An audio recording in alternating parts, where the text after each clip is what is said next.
Olá, meu nome é Tamires, eu sou aluna de doutorado do Programa Multicêntrico em Ciências Fisiológicas e o tema que eu vou trazer para vocês hoje é o potencial de membrana e potencial de ação. Então, primeiramente, antes de entender como acontece o potencial de ação, é importante que vocês compreendam para que serve o potencial de ação. Então, sendo assim, eu trouxe aqui algumas funcionalidades, alguns exemplos, que é a condução de estímulos nervosos, desde o sistema periférico até o sistema nervoso central. Então, um exemplo de sensações como a dor, ao toque, temperatura. Então, essas informações são captadas e são conduzidas até o cérebro, e isso ocorre por meio de potenciais de ação. A contração do músculo cardíaco, então o batimento cardíaco ocorre devido a potenciais de ação, e também um outro exemplo, a contração da musculatura esquelética. Esses são só alguns exemplos, mas existem outros também.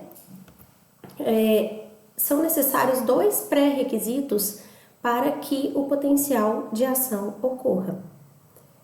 E dentre eles nós temos o gradiente de concentração, então é importante que haja diferentes concentrações iônicas na face interna e na face externa da membrana. Então aqui nesse gráfico nós temos como exemplo que na face externa da membrana, na porção extracelular, nós temos uma quantidade muito maior de sódio e de cloro do que de potássio e de outros íons. Então, sendo assim, podemos guardar que fora da célula nós temos NaCl, ou seja, sal, e na porção intracelular nós temos uma alta concentração de potássio. Então, havendo essas diferenças de concentrações entre a face interna e a face externa da membrana, já está cumprindo o primeiro pré-requisito para que ocorra um potencial. O segundo pré-requisito é a permeabilidade seletiva. Então, isso quer dizer que é necessário a presença de uma membrana plasmática seletiva. O que isso significa? Que ela não deixa qualquer íon passar. Existe uma seletividade para que aqueles íons ultrapassem. Então, canais que se ativam por voltagem, canais que estão sempre abertos e algo que seja seletivo. Então, para iniciar, o primeiro potencial que nós temos é o potencial de difusão. Então, aqui, nesse modelo esquemático, nós temos aqui a nossa célula, membrana plasmática, face interna da membrana, que é dentro da célula, e a porção extracelular. Então, aqui nós vamos supor que essa célula ela seja permeável somente para o íon potássio. Como eu mostrei naquele gráfico anterior, dentro da célula nós temos muito mais íons potássio do que fora da célula. Então, obedecendo a regra da difusão do gradiente, a tendência desse potássio é sair da célula. Por quê? Porque nós temos muito mais potássio na porção interna. Sendo assim, eu vou ter a saída de íons positivos. E isso vai fazer com que dentro da minha membrana fique mais negativo do que a parte de fora, porque eu tive a saída de íons positivos e favorecendo então uma eletronegatividade na porção interna. Agora aqui nós vamos admitir que a nossa célula ela tem uma permeabilidade seletiva somente para o íon sódio. Isso quer dizer o quê?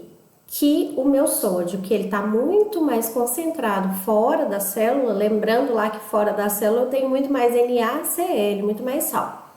Então, fora da minha célula eu tenho uma alta concentração de íon sódio e uma baixa concentração na porção interior da minha célula. O que vai acontecer? De acordo com o gradiente de concentração, a tendência desses íons é entrar para dentro da célula. A partir do momento que eu estou adicionando carga positiva dentro da minha célula, eu estou aumentando a eletropositividade na minha porção interna e fazendo com que a parte externa da minha célula fique mais eletronegativa. E aí, pensando nisso, algo que pode gerar dúvida é até quando esses íons vão entrar ou sair. Então, a primeira coisa que a gente pensa é quando as concentrações se igualarem, e não é assim. Então, existe uma diferença elétrica que vai se opor ao potencial de difusão. Então, aqui nesse modelinho esquemático, eu tenho meu meio extracelular, meu meio intracelular, com mais potássio fora, dentro da minha célula, e menos potássio fora da minha célula. Então, o gradiente, a força elétrica, né, a difusão, vai fazer com que os meus íons potássio saiam da célula.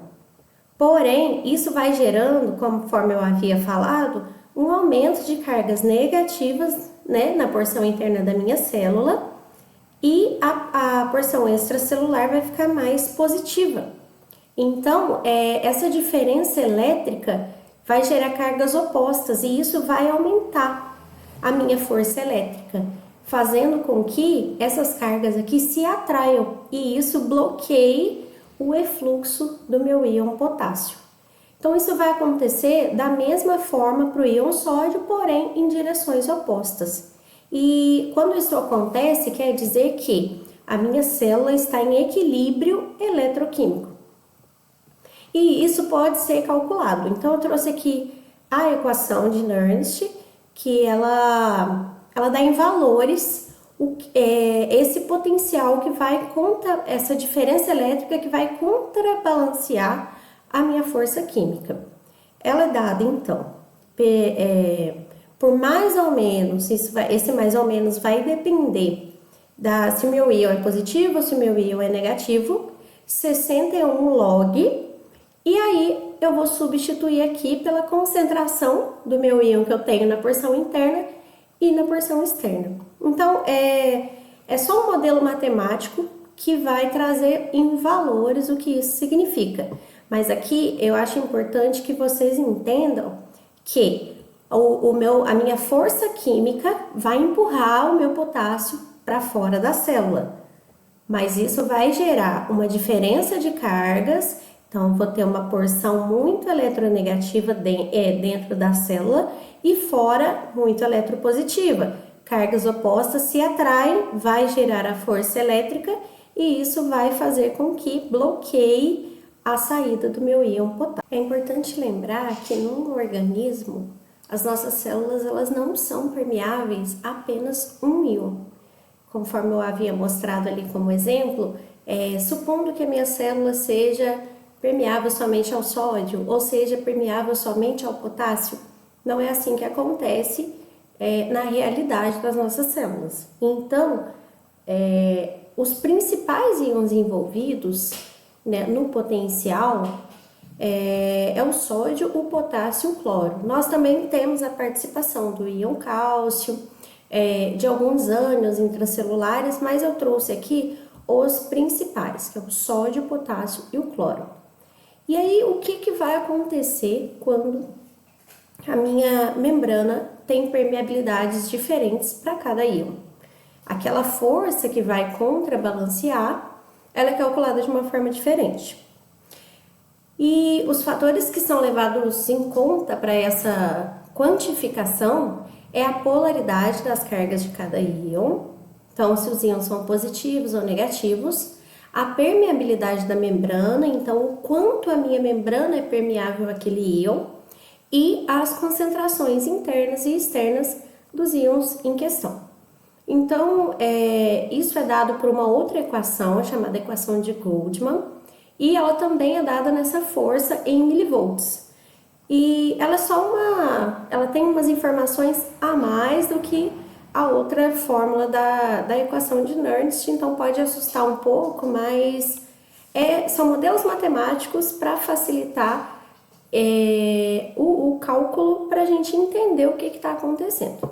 Então, esses três fatores, né, a polaridade, a permeabilidade e as concentrações estão presentes aqui na fórmula.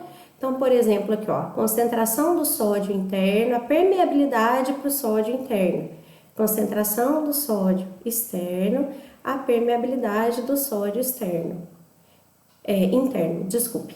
Então, a gente vai somando essas quantidades e vezes o log dessas quantidades multiplicado por menos 61. Isso aí vai dar pra gente o resultado. Mas o que eu quero trazer aqui, que é muito importante, é que quanto maior a permeabilidade dessa membrana para um íon, mais próximo o meu potencial de membrana, que é o total disso tudo, vai ser do potencial de difusão do íon que eu tenho maior permeabilidade. Mas isso nós vamos explorar nos próximos slides. Então, para começar aqui, eu acredito que vocês sempre ouviram que o potencial de repouso ele é menos 90 milivolts. Então, de onde vem esse valor? O que está acontecendo aí para a gente ter esse valor de menos 90 milivolts? Então, para começar, isso não é um valor fixo, depende do tipo de célula, mas para exemplificar o menos 90 milivolts, ele vem do potencial de repouso das células nervosas. E o que faz com que esse potencial tenha como valor os menos 90 milivolts? Nós temos a participação de canais de vazamento, que eles têm uma alta permeabilidade para o potássio, então em cerca de 35:1 a proporção da quantidade de íons, e calculando lá naquela fórmula que eu havia mostrado para vocês do potencial de Nernst, isso vai dar um potencial de difusão do potássio de cerca de menos 94 milivolts. Mas lembrando que a membrana não é permeável somente ao íon potássio, ela tem uma permeabilidade ao íon sódio. E essa permeabilidade, embora muito menor, ela também contribui, porque eu tenho uma permeabilidade ao sódio de cerca de 0,1. E aí, calculando lá o potencial de Nernst para o sódio, eu tenho que o potencial de difusão do sódio equivale a mais 61 milivolts. E aí, jogando naquela equação de Goldman, nós temos que a interação desse valor vai dar menos 86 milivolts. Tá, mas ainda não chegou nos menos 90.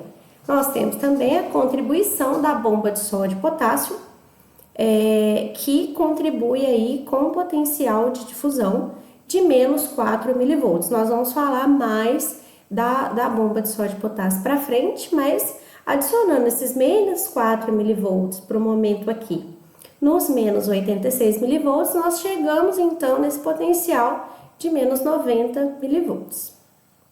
E esse é o potencial de repouso, ou seja, nada está estimulando essa célula. Ela está ali quietinha, não está acontecendo nenhum tipo de potencial, ela está só existindo ali. E aí, falando um pouquinho da bomba de sódio e potássio, ela é um canal que é presente em todas as células e exige o gasto de energia para funcionar. Então, diferente da difusão dos íons lá que vão de acordo com o gradiente, ela atua contra o gradiente, então ela tem o gasto energético. Ela é uma bomba eletrogênica e vocês vão ver isso porque ela vai colocar para fora mais íons positivos do que para dentro. E ela tem uma permeabilidade aumentada ao potássio. Então aqui nós temos um exemplozinho da nossa bomba de sódio e potássio. E o que ela vai fazer? Ela vai fazer o efluxo de 3 íons sódio e o influxo de 2 íons potássio.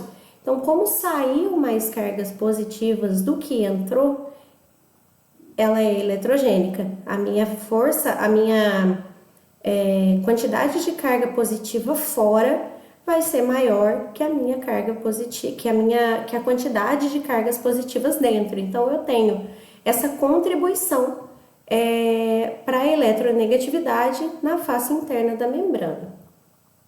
Lembrando que para isso, como ela atua contra o gradiente de concentração, ela precisa do ATP, que é transformado em ADP, então ocorre gasto energético. Nós temos aqui um corpo humano, aqui um modelo, né?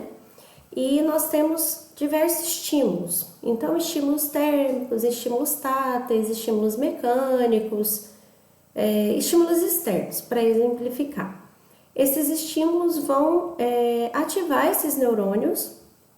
Então, dando um zoom aqui no sistema nervoso do nosso humano aqui, eu tenho um neurônio e esse neurônio tem uma membrana, como eu disse, que tem permeabilidade seletiva e que tem diferença no gradiente de concentração dos meus íons.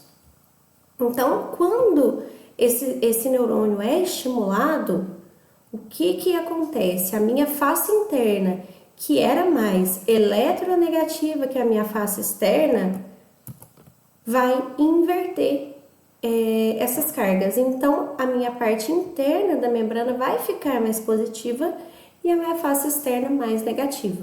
E como que isso vai acontecer? O potencial de ação ele tem 4 fases, que é o repouso, a despolarização, a repolarização e a hiperpolarização.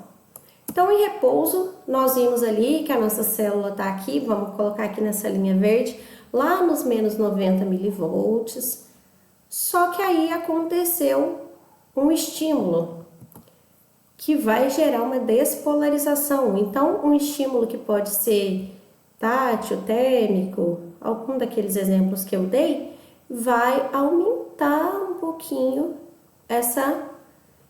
esse potencial. E se esse potencial alcançar um valor X daquela célula, que é o limiar de disparo, o que vai acontecer? Vai despolarizar. E essa despolarização é marcada pelo influxo de sódio. Então, eu vou ter abertura dos meus canais para sódio, vai entrar muita carga positiva e vai elevar o meu potencial lá para cerca de mais 35 milivolts. E aí, a partir do momento que isso ocorre, que abrem muitos canais de sódio, ocorre um grande influxo desses íons, esses canais começam a se fechar e ocorre a abertura dos meus canais para potássio. Isso é a repolarização. Então, eu começo a ter a saída de íons potássio, está saindo íons positivos, isso vai fazer com que o meu potencial de membrana volte a diminuir, porque eu estou tendo a saída dos íons positivos, para que ele alcance o potencial de repouso novamente. Como esse processo pode ocorrer de maneira mais lenta, a saída dos íons potássio, eu posso chegar no momento de hiperpolarização, que é um momento que o meu potencial não pode acontecer de novo enquanto esse potencial de repouso não for totalmente restabelecido. E um dos fatores que contribuem para o meu potencial, essa diferença de entrada e saída de influxo e efluxo de íons ser restabelecido é a bomba de sódio e potássio. Então, para explicar melhor para vocês, que eu dei um resumão aí de como acontece o potencial de ação. E aí, que canais são esses? Então, eu tenho meus canais de sódio regulados por voltagem. Então, quando ocorre aquele estímulo, esses canais, eles têm 2 comportas. Uma comporta de ativação, uma comporta de inativação. Então, quando eu estimulei, o que vai acontecer? Lá no menos 90, estimulei, vai abrir a minha comporta de ativação e vai começar a entrar sódio para dentro da minha célula. E aí, esse é o processo de despolarização. Começou a entrar sódio, vai aumentar o meu potencial de membrana, despolarização da minha célula. A partir do momento que o meu gráfico chegou lá naquele pico, né, o meu potencial já está lá em cima, a minha comporta de inativação vai se fechar, fazendo com que esses íons não consigam mais entrar, favorecendo então a repolarização da célula. E aí, além dos canais de sódio, nós temos os canais de potássio, que não possuem 2 comportas, possuem apenas uma comporta. Então, lá em repouso, a minha comporta está fechada. E aí, quando os meus canais de sódio, lá na despolarização, abriram, entrou muito sódio, aumentou meu potencial de membrana, esses canais de potássio vão se abrir para reestabelecer. Então, gerando a repolarização da minha célula. Existe também a contribuição dos canais para cálcio-sódio regulados por voltagem. principalmente no músculo cardíaco. Então, ele promove o influxo de cálcio e sódio, principalmente o influxo de cálcio. Ele tem uma baixa permeabilidade para o sódio. São canais lentos, mas tem uma grande contribuição, então, para a contração do músculo cardíaco e a contração da musculatura esquelética.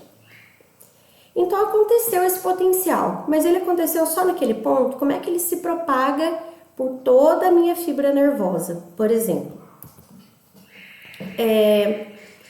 Esse potencial, ele vai acontecer em um ponto aqui da minha célula. Então, vamos pegar esse ponto aqui. Influxo de sódio, inverteu as cargas. E isso vai acontecer nas porções adjacentes. Conforme o meu limiar vai sendo alcançado, o meu potencial de membrana vai se tornando mais positivo dentro da célula, isso vai fazer com que aconteça em todas as direções, vai excitando essa fibra nervosa, levando esse impulso por todas as direções até que toda a fibra seja despolarizada. E isso vai acontecer em tudo ou não vai acontecer em nada. Então, se esse estímulo não for suficiente para estimular o meu próximo canal e o meu próximo canal e assim sucessivamente, não vai acontecer potencial de ação. Então, não atingir o limiar de ativação, não ocorre potencial de ação. Ou ele despolariza toda a fibra, ou ele não despolariza nada da minha fibra. Um fator importante também que o potencial de ação contribui é para a ritmicidade. Então, o batimento cardíaco, o ritmo do batimento cardíaco, o peristaltismo no nosso trato gastrointestinal e a respiração, o controle da respiração é dado por potenciais de ação. De forma que os canais para sódio e para cálcio têm a sua permeabilidade aumentada e eles ficam parcialmente abertos. Então, isso faz com que o limiar sempre o potencial de membrana sempre esteja um pouco mais alto, próximo de despolarizar. E aí passa pelo processo de hiperpolarização, que é aquele processo que não pode acontecer nenhum potencial, porque o meu gradiente ainda não foi restabelecido, e isso gera um ritmo e uma geração rítmica e constante do potencial de ação. Um outro fator também importante para as fibras nervosas é a velocidade da condução desse estímulo. Então, nós temos alguns tipos aí de fibras, e essas fibras elas podem ser mais finas, mais delgadas e não apresentarem bainha de mielina, ou serem fibras mais calibrosas com bainha de mielina. E essa bainha de mielina ela faz com que a velocidade do meu estímulo aumente muito, porque essa condução ela passa a ser saltatória. Então, aqui entre as fibras, a bainha de mielina, nós temos os nodos de Ranvier, e esse impulso ele vai ocorrer de nodo a nodo, aumentando muito então a velocidade. Embora nos meus neurônios que não apresentam bainha de mielina, essa velocidade ela seja mais lenta, seja uma velocidade menor. Então, sendo assim, eu trouxe um pouco do que é o potencial de ação, como ele acontece. Então, só para resumir aqui, nós temos uma célula em repouso, lá com seu potencial de menos 90 milivolts, com o aumento da permeabilidade ao potássio, os canais regulados por voltagem fechados. Porém, eu tive um estímulo e esse estímulo fez com que aumentasse o meu potencial de membrana, lá para cerca de 65 milivolts negativos, atingindo o limiar de ativação. Atingiu o limiar de ativação, gera esse feedback positivo e esse limiar e os meus canais se abrem, aumentando então o influxo de sódio para minha célula, até todos os canais se abrirem. Então, aumenta esse influxo de sódio, chegando o meu potencial até cerca de mais 35 milivolts. E aí, cheguei no meu pico da ativação, fechamento dos canais para sódio e abertura dos canais para potássio para restabelecer o potencial de membrana e ele chegar de volta para o repouso, para então poder gerar um novo potencial. E é isso, eu espero que vocês tenham entendido, tenham gostado. Eu estou disponível para dúvidas. Muito obrigada.